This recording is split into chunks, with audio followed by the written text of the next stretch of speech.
This morning I had an interesting exchange with the novelist and scriptwriter John McFettridge about the whole question of screenplays and whether they can be considered works of literature. Now, this is an ongoing debate that has been it sort of ebbs and flows. It goes through cycles.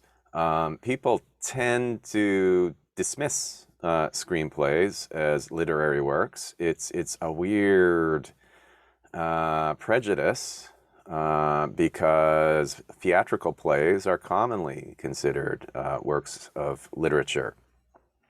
Nevertheless, there you have it. Screenplay writing is considered somehow separate from literary fiction. Now, I've been uh, campaigning for the idea of a literature that borrows quite strongly from some of the formats and the sort of sensibility of screenplay writing for many years now. And sort of to give you a bit of background, first of all, I sort of the idea gelled in my mind um, soon after I met my wife, Sugi. We met in 2004, so this is probably around 2005. She had a copy of a screenplay uh, for Out of Africa by a well-respected screenplay writer named Kurt Ludke. And the book was published as a regular book with stills in it. And I thought, this is great. This is sort of the book managed sort of to capture the sense of the movie. Even before one saw the movie, one could get a sense of the movie. Now, the reason that this book was sold as a book in the first place was simply because it was a kind of tool that was being used for Koreans who wanted to improve English as a second language. And a lot of people like watching movies, and so the idea was you would buy the screenplay in English and watch the movie in English, and therefore improve your listening skills, your comprehension skills as a language learner. But I think that idea could be taken quite a bit further, and that novels themselves could be written as if they were screenplays about to be produced. But the key elements here are, first of all, that the novel should have art in it, quite a bit of art, and good quality art to sort of suggest this movie that's going to get produced. And second of all, there are characteristics that novels have that screenplays tend not to have. The most striking of these is that screenplays are much shorter. John joked that it would be great if screenplays were considered works of literary fiction, the equivalent of novels, because then he could write like 4 or 5 a year, novels, screenplays as novels, instead of a year, which is how long it takes him approximately to write one of his novel manuscripts. And a year is pretty standard, I think when I talk to writers in my own experience too. Now, John has published. He's worked in TV in the Canadian movie industry, and he's also published several detective novels, murder mysteries. And here are a couple that I've read that I would like to recommend. One is a little more free, and the other one is Black Rock. Both of them are set in Montreal in the early 1970s, around the time of the October Crisis, violence on the part of the FLQ, draft dodgers coming up from the United States to Canada, the whole anti-war movement against the war in Vietnam, which was a big deal in Canada at that time. The sort of growth in popularity of revolutionary ideas, revolutionary political movements, the FLQ again, but not just that. These novels, I think, would make great period pieces as movies. And so there is always that kind of end goal that I think a lot of writers have. I don't know if that was John's thinking when he was writing these, uh, whether it was his thinking specifically, but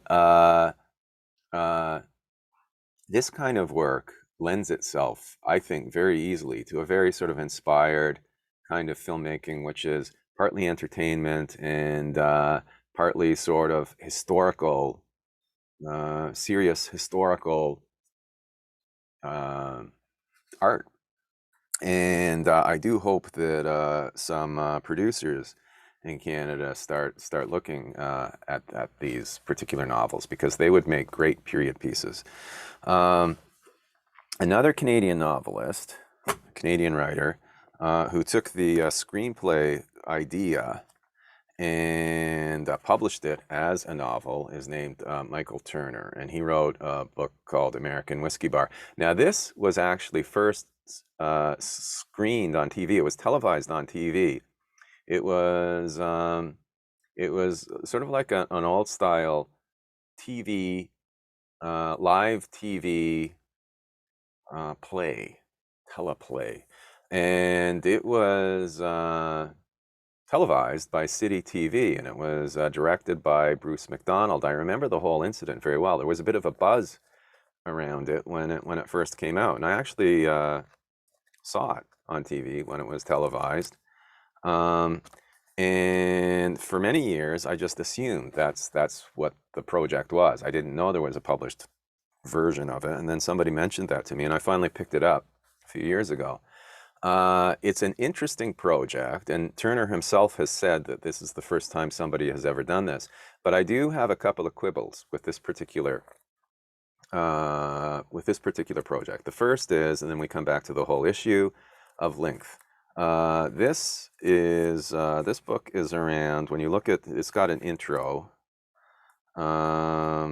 which runs to 26 pages, and then the script itself is 168 pages. So that's around 142 pages in terms of the script, and it is done. You know, the novel is done as a script. That is really novella length. Generally, novels are considered to start at a word count of around 40,000. Screenplays tend to run an average of 20,000 words. This is more in the range of a screenplay.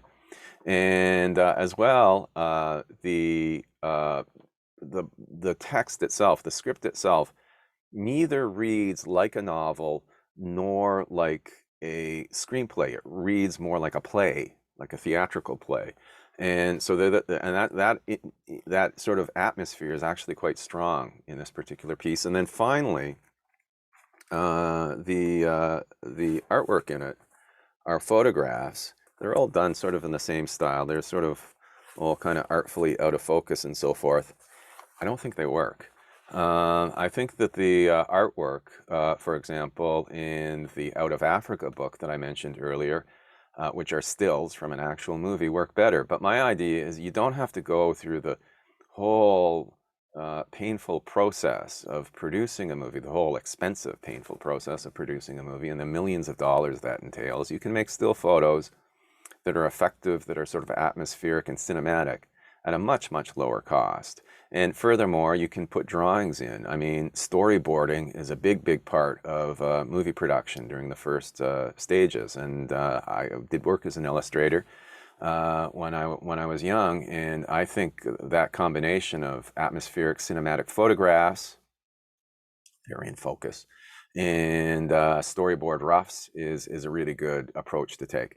Now, finally, there is the whole issue of the readability of scripts. Some people love screenplay type scripts and plays, and some people, and this is probably the majority of novel buyers, don't care for it. They prefer a more traditional sort of approach to writing a novel. Now, I've made, these are sort of promotional things. These are not published, but these are projects that I put together. These are novel manuscripts that I wrote and then printed up.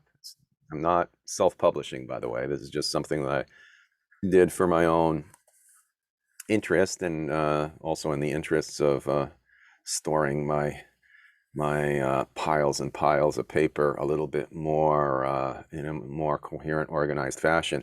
In any case, I did these different novel manuscripts as scripts. You can sort of see this, the script-like quality of the writing. And I put in a lot of art. In this case, I kept it fairly illustrative. I took stills around Toronto, which is where it is set, with a little bit in Japan. And then I added artwork, drawings, and sort of drop quotes to the images to create sort of a complete sort of illustrative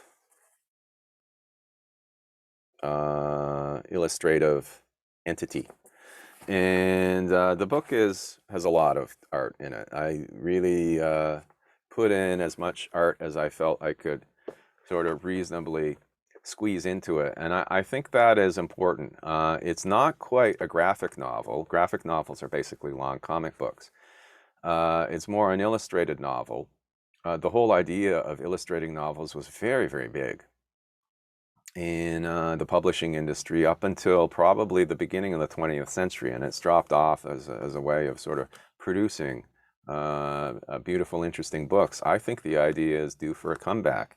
But in any case, that is the approach that I took with Truth Marathon, this particular project. But because of the resistance that I encountered among people who like what they call a traditional novel, this is another project entitled Hiroshima Verite. Hiroshima Verite. It's a play on Hiroshima Mon Amour, the Resnais movie. It's set in Japan, both post-World War II, 1946, and present day, the early 21st century. And again, there's a lot of art in it. In this case, I did not sort of combine photographs with the drawings. I just kept the line drawings by themselves, very easy to reproduce. There are a lot of them. And I used a lot of archival photographs because this is sort of half an historical novel and half a contemporary novel. Moves back and forth between units of time. There was the opportunity to include quite a few archival photographs of the period of basically the bombing of Hiroshima and the period afterwards. So these was sort of World War II, post-World War II archival photographs. And I put a lot of those in the project as well. They're not in this printed version itself, but I have PDFs and so forth with that kind of idea. In any case, that's sort of an introduction to sort of the practical aspects of what I keep banging on about with the screenplay novel. So to summarize, what I would say is that, first of all, whether the novel is published directly in a screenplay format or as a sort of adapted format, which is more like a traditional novel with quotation marks around the dialogue and without the sort of directions and all caps directions and so forth that one finds in a screenplay, and the sort of formatting in a screenplay where the dialogue, etc., is center justified. Whatever approach one takes to writing a screenplay novel, I think first of all it should be longer than a conventional screenplay, not in order to pad a conventional screenplay, but to sort of get the dynamism, the sort of movement between characters, the building, the sort of more detailed building a plot that a novel conventionally has. Second, I think the illustration should be a central component of this, and they should be very sort of detailed, carefully done illustrations and photographs, not sort of whipped off fuzzy things. And third, I think there should be a bit of give and take between the belletristic elements of a novel, sort of the fine writing and that kind of thing, and the more kind of workmanlike, pithy, very succinct writing that one finds in a screenplay.